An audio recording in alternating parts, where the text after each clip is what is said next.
সম্মানিত আমিরের জামাত ত্যাগের রাজনীতির মাধ্যমে বরিশাল থেকে ভোগের রাজনীতির কবর রচনার ঘোষণা দেওয়া হবে। চিন্তাবিদদের এই বরিশাল, কোরআনের পাখি আল্লামা সাঈদী রাহিমাহুল্লাহর এই বরিশাল থেকেই ইসলামের বার্তা নিয়ে গোটা ৫৬,০০০ বর্গ মাইলে বাংলাদেশ জামাত ইসলাম ইসলামের সুমহান বার্তা শুধু পৌঁছে দিবে না, এখান থেকে বিজয়ের বার্তাও ঘোষণা করা হবে।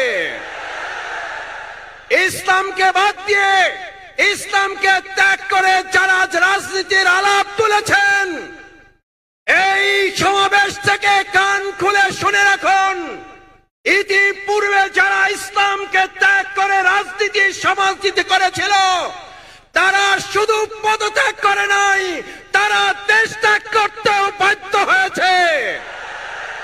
তারা শুধু দেশ ত্যাগ করে নাই, তাদের স্বামী স্ত্রী ত্যাগ করেছে, তাদের স্ত্রী স্বামী ত্যাগ করেছে।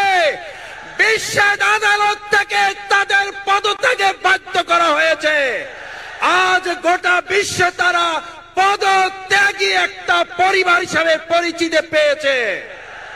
সুতরাং বাংলাদেশ জামাত ইসলামী ইসলামের রাজনীতির আলোকে সম্মানিত আমিরের জামাত ত্যাগের রাজনীতির মাধ্যমে বরিশাল থেকে ভোগের রাজনীতির কবর রচনার ঘোষণা দেওয়া হবে।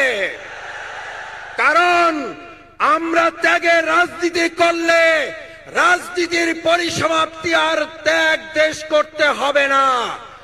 ত্যাগের রাজনীতি করলে আর আপনাকে গোটা বিশ্বের বিভিন্ন জায়গা থেকে পদত্যাগের নির্লজ্জ তকমা বহন করতে হবে না।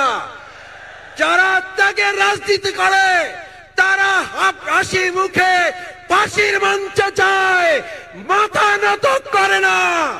বরিশালবাসী মাথা নত করবে না। তাই আসুন, ভোগের রাজনীতির পরিবর্তে বাংলাদেশ জামাত ইসলামী আগামী দিনে ত্যাগের রাজনীতির মাধ্যমে আমরা আমাদের প্রিয় মাতৃভূমি বাংলাদেশকে উন্নত একটি দেশ হিসেবে গোটা বিশ্বের মানচিত্রে তুলে ধরে সেই আহ্বান জানিয়ে আমার কথা শেষ করছি। বাংলাদেশ জিন্দাবাদ, বাংলাদেশ জামাত ইসলামী জিন্দাবাদ। আসসালামু আলাইকুম ওয়া রাহমাতুল্লাহি ওয়া বারাকাতুহু। ধন্যবাদ।